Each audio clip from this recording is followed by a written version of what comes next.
घटिया बेजमीर इंसान हो।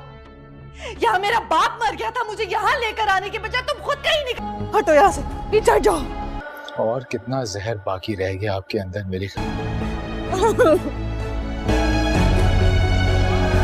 ड्रामा सीरियल दो किनारे के आने वाले एपिसोड में आप लोग देखेंगे आखिर कब तक दुरेश शेवार का ये रूप उसका बाप बर्दाश्त करता रहता। दुरेश शेवार की वजह से इसके माँ बाप कितनी तकलीफ में है, लेकिन दुरेश शेवार अपने रिश्तों के साथ जुल्म पे जुल्म किए चले जा रही है और इसे जुल्म करने के बाद जरा सी भी निदामत महसूस नहीं होती। इस बार तो उसने आयमा के साथ भी लड़ाई झगड़ा करना शुरू हो चुकी और उसे इस बात की शे इसी वजह से मिल चुकी है क्योंकि तैमूर हर बात में अब उसके साथ खड़ा हो चुका है। जब भी आयमा दुरेश शेवार के ऊपर कोई भी बात करती है तो तैमूर को एकदम गुस्सा आ जाता है और तैमूर ये नहीं सोचता कि मैं आयमा से बात कर रहा हूँ, आयमा भी मेरी बीवी है, लेकिन वो दुरेश शेवार के खिलाफ कोई भी बात नहीं सुनता। इसी बात पर दुरेश शेवार और आयमा की लड़ाई हो जाएगी क्योंकि दुरेश शेवार ने जुआ को हासिल करने के बाद वो उसका उस तरीके से ख्याल बिल्कुल भी नहीं रख पाती जिस तरह वलीद और मावरा उसका ख्याल रखते थे। यही बातें आयमा दुरेश शेवार को आईना दिखाने के लिए कहती है, लेकिन दुरेश शेवार से ये बातें बर्दाश्त नहीं होती और इस बार दुरेश शेवार बहुत गुस्से में आ जाती है और वो आयमा पर हाथ उठाना शुरू कर देती है और इन दोनों को इस तरह आपस में लड़ता देखकर दुरेश शेवार के वालिद को अचानक से शोल्डर में दर्द बढ़ जाएगा क्योंकि पहले ही घर का माहौल देखकर उनकी तबीयत खराब हो जाती थी, लेकिन इस बार तो अपनी आंखों के सामने अपने बच्चों को लड़ता हुआ देखकर वो बर्दाश्त नहीं कर पाए। उसने कितना मना किया अपने बच्चों को कि आपस में ना लड़ें, लेकिन न दुरेश शेवार अपनी बाप की बात सुनती है और न ही तैमूर। अब तक दुरेश शेवार ने दूसरों के साथ जुल्म किया, लेकिन अब दुरेश शेवार के साथ जुल्म होना शुरू होने वाले हैं क्योंकि अब उसकी जिंदगी का सुकून धीरे धीरे उससे छिनने वाला है। अब दोस्तों सबसे पहले दुरेश शेवार से उसका बाप छिन जाएगा